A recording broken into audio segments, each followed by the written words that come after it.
மகரம்.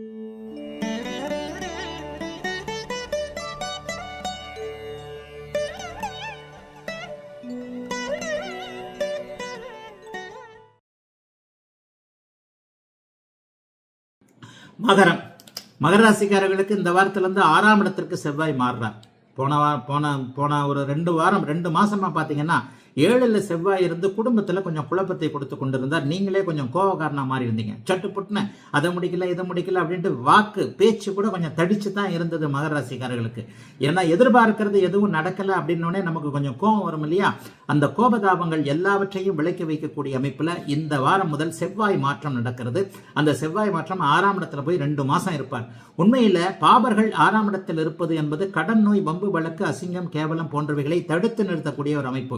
இவ்வளவு நாள் பட்ட அவஸ்தை இந்த வருஷத்தோட முடிய போது, 7.5 சனி உங்களுக்கு முடிய போது, படிப்படியாக கிரகங்கள் நல்லவைகளை கொடுக்கக்கூடிய தன்மையில மகர ராசிக்காரர்களுக்கு வந்து கொண்டிருக்கின்றன என்பதுதான் தவிர்க்க முடியாத ஒரு உண்மை. ஜனனகால ஜாதகத்துல 6-8 தசாபக்தி நடக்குதுங்க. என் வாழ்க்கை கஷ்டமே கஷ்டங்க. 7.5 சனி மட்டும் இல்லைங்க, நான் 15-20 வருஷமா கஷ்டப்பட்டு தாங்க இருக்கிறேன். அப்படி இப்படின்னு நீங்க நினைக்கிறவங்களுக்கு கூட கோச்சார அமைப்புகள் சாதகமான தன்மைகளை கொண்டு வந்து கொண்டிருக்கின்றபடியால பெரிய கஷ்ட நஷ்டங்கள் இருக்காதுங்க. 6ஆம் இடத்து செவ்வாய் கடன் நோய் போன்றவைகளை ஒழிக்கக்கூடிய ஒரு தன்மை, வருமானம் வரக்கூடிய ஒரு அமைப்பு.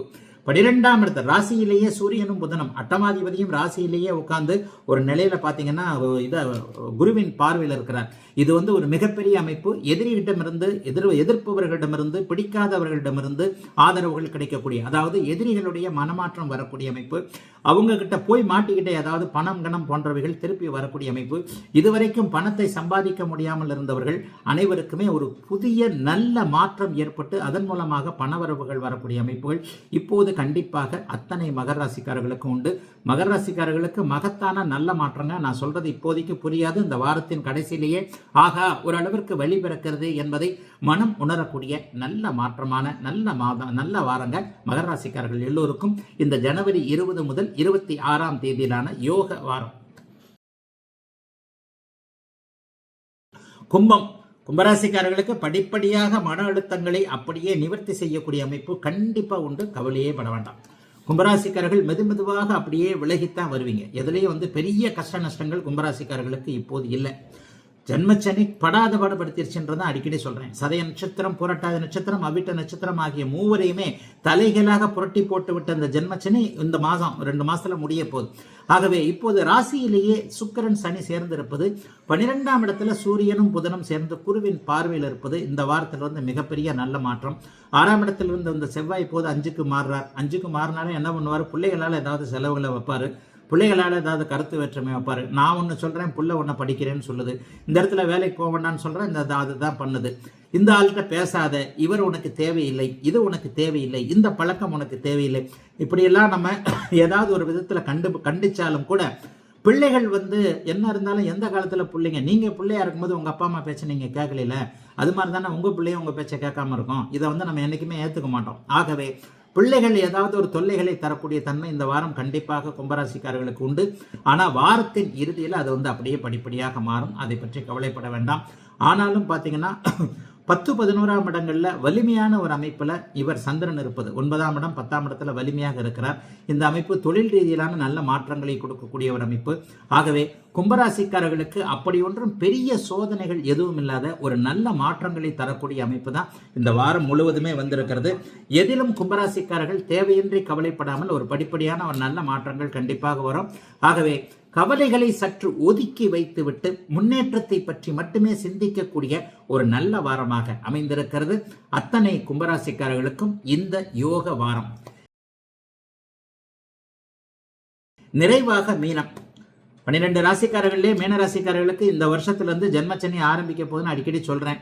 சரி, இந்த வாரம் எப்படி ஆரம்பிக்குது? இந்த வாரத்துல பாத்தீங்கன்னா 2 நாள் உங்களுக்கு சந்திராஷ்டமமாக வரும்.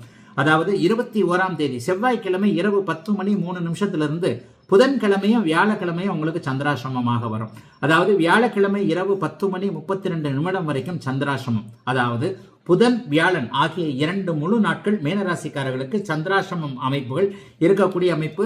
வியாழக்கிழமை 23ஆம் தேதி ஜனவரி மாதம் 23ஆம் தேதி இரவு 10:32 உங்களுக்கு சந்திராசிரமம் முடிகிறது.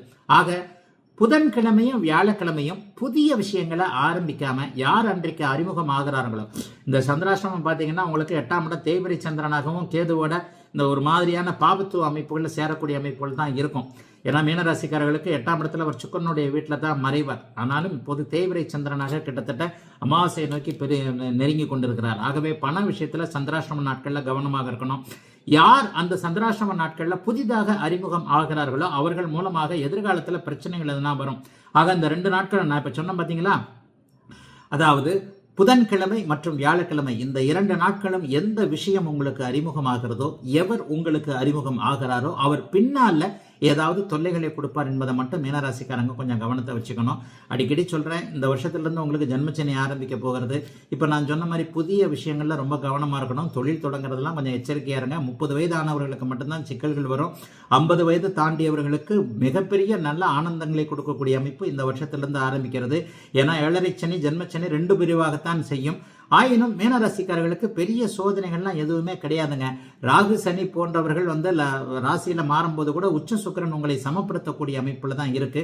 ஆகவே கோச்சாரம் அப்படி ஒன்றும் பெரிய கஷ்டங்களை கொடுக்காத ஒரு நல்ல நிலைமையில இந்த வாரத்துல 2 நாள் மட்டும் கொஞ்சம் ஒரு கலக்கங்கள் இருக்கக்கூடிய ஒரு நல்ல வாரமாகத்தான் அமைந்திருக்கிறது. மீனராசிக்காரர்கள் எல்லோருக்கும் நிறைவான இந்த வாரம்.